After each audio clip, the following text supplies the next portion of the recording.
ពេលដែលយើងផឹកហើយបើកបរនៅពេលដែលប៉ូលីសចាប់បានឬក៏ក្នុងករណីណាមួយគេដកហូតបានបើកបរយើងគឺឧទាហរណ៍ថាអត់ឲ្យបើករហូតដល់100ថ្ងៃចុះអញ្ចឹងឡានគាត់ដូចជាដាច់ធានារ៉ាប់រងហើយអញ្ចឹងគាត់សួរថាត្រូវបន្តធានារ៉ាប់រងឡានដែរឬទេបើសិនបើខ្ញុំអត់មានបានបើកបរហើយខ្ញុំអត់ត្រូវបើកបរទៅណាអីអញ្ចឹងណា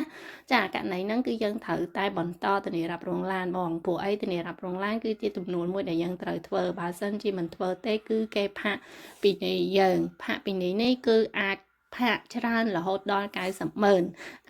អញ្ចឹងយើងត្រូវតែបន្តណាបងគួរបីជាយើងអត់បើកឬក៏ឡានហ្នឹងយើងក៏អត់ប្រើប្រាស់អីក៏ដោយគឺយើងបន្តវាចោលទៅហើយចំពោះនៅក្នុងប្រទេសកូរ៉េគេសង្កត់ខ្លាំងទៅលើការបើកបរដោយការផឹកស្វឹងអីចឹងគឺច្បាប់វារៀងធ្ងន់ចឹងណាអញ្ចឹងយល់ល្អបងប្អូនបើសិនជាត្រូវញ៉ាំឬក៏ត្រូវអីហើយយើងជិះតាក់ស៊ីឬក៏អីកុំយកឡានទៅហើយបើយកទៅហើយតែមិនទីក៏កុំប៉ះចង្កូតដែរអាហ្នឹងវាមើលមិនឃើញណាតែជាប់